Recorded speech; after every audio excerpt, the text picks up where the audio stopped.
Hey there, it's me, Julie, Fei-Fan Balzer, and I'm super duper excited to show you how to make these awesome book page flowers. They're easy to make, they look fantastic. At the end of the video, I've even got a picture of what I turned them into. But basically, you need to start with a book. You're going to go ahead and rip out some pages. The book will survive, I promise. It will live on even better. So you need 5 pages for this. And I'm using a template. Now, I cut this template with my scan and cut, but you could cut it with, anything that you wanted. You just need a 10 petal flower with a hole in the center. That's the only rule that's going to make these flowers come together. So any 10 petal flower with a hole in the center.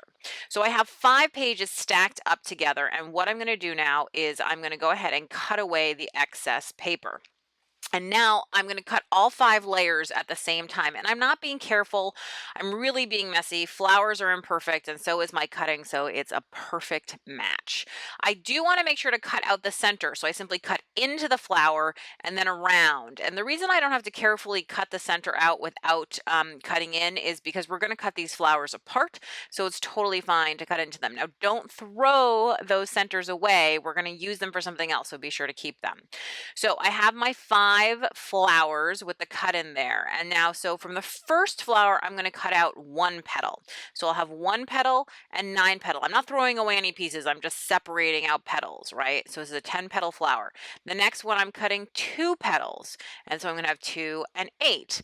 And then the next one, I'm cutting out 3 petals. So I have 3 and 7. And then the next one, I'm cutting out 4 petals. You get how this works, right? So the last one, we're cutting out 5 petals, and you have 2 pieces that each have 5 petals.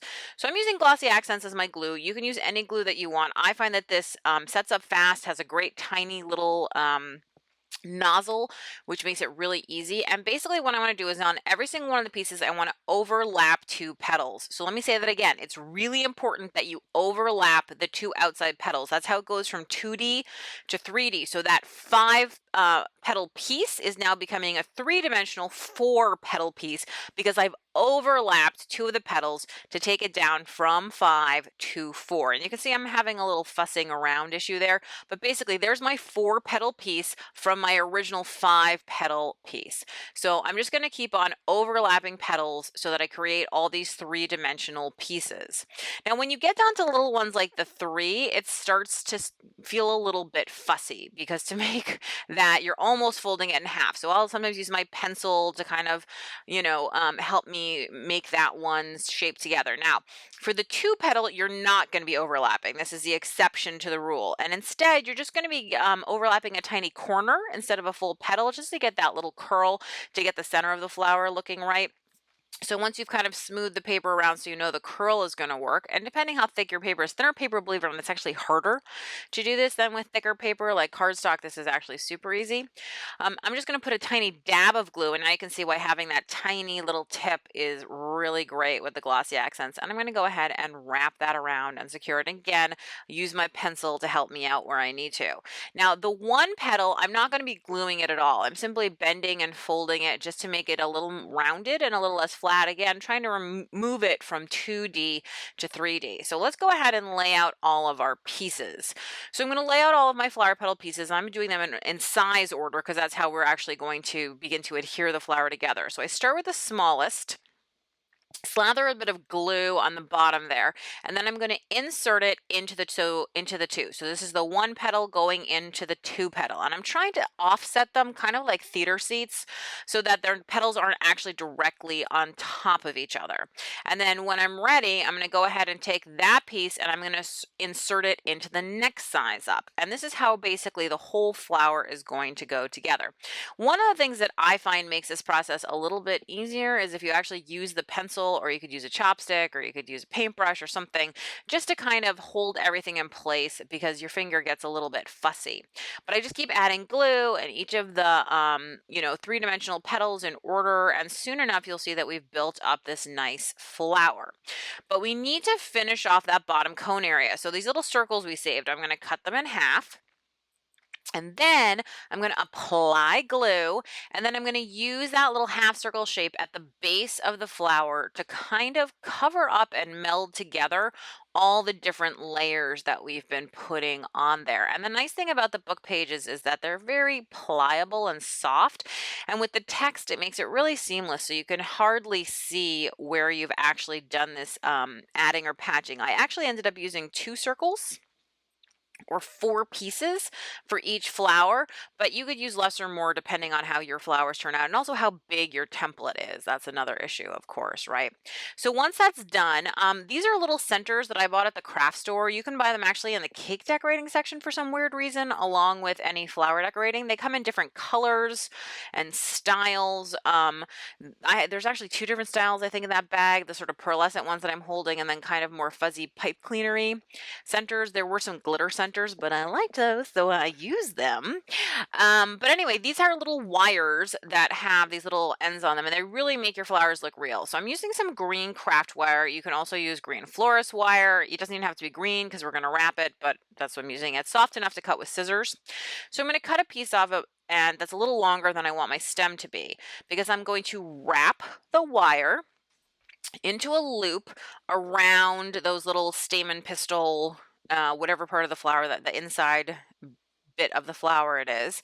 And then I'm going to bend those up because remember I said those are wired, and then I'm simply going to wrap that stray end around, and I have some pliers there in case I need them, but honestly this wire is so thin that I found that I was able to do everything with my fingers. But if you have a really nice manicure or whatever, you might want to use a pair of pliers to get it around. Okay, so once that's all done, you have them sort of hooked in there. So what we essentially need to do at this point is we need to insert that into the center of the flower, basically where the pencil is right now. So I'm just going to go ahead and thread that through into the center of the flower. And then basically the hole is not really large enough, or hopefully isn't large enough to let that whole center thing that we've just created fall through there. So now I'm taking some florist tape, and where the flower meets the wire, I'm starting to bend. Now the key to florist tape is you have to pull it. You have to like stretch it a little bit, so that while you're wrapping, you want to be pulling and stretching, because it's not actually sticky the way like traditional tape is.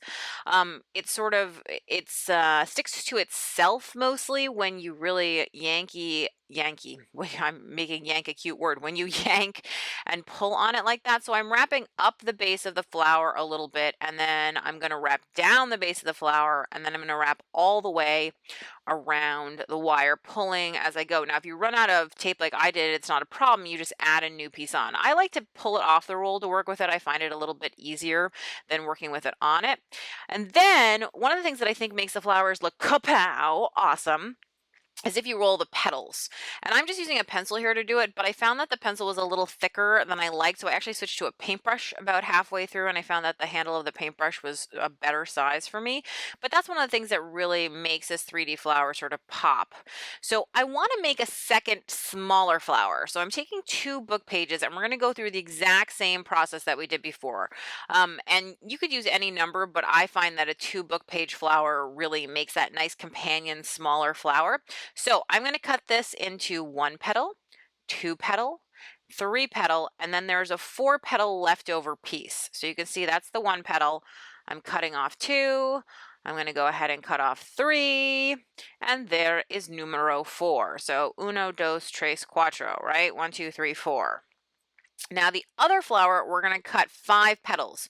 So what I'll have is 2 5-petal pieces. So what I should have is 1, 2, 3, 4, 5, 5.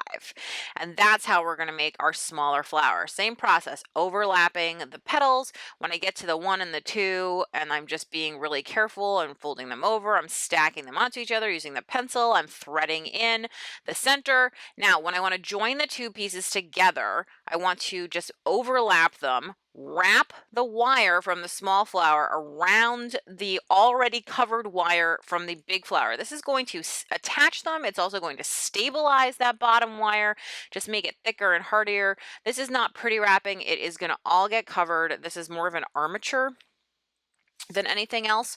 So I'm just going to go ahead and wrap that around. Now there's a little bit of tape still hanging off that small one, and I'm just gonna pull it hard and wrap it around both. And what you'll see, the magic of florist tape, is that it's gonna be a pretty seamless join. You're not gonna be able to tell where the two flowers, I mean, you can see that obviously that they're coming together, but you're not gonna be able to be like, oh my gosh, I see a raw wire or anything like that. And I'm adding in just another piece to finish that off. I'm gonna curl those petals and look at that. I mean, that's amazing, right? That's a couple of book pages that just got turned into these incredible three-dimensional, absolutely gorgeous flowers. And if you know, look at them from the bottom, you can see they look good from all different angles so that you can display them, you can carry them, you can use them. And that join that I promised you is going to be seamless, boom. There it is. You can't see any wire exposed. You can't see anything like that. It just seems natural that they're right there, right together. So super cool and super easy, right? I didn't lie about any of that. So I wanted to share with you a picture. This is the bouquet that I made for my friend's wedding. And that is paper flowers mixed in. That's faux greenery from AC Moore. So super easy to make her a kind of really classical bouquet with a little bit of a twist. Anyway, come on over and visit me at balzerdesigns.com. I would love to see you.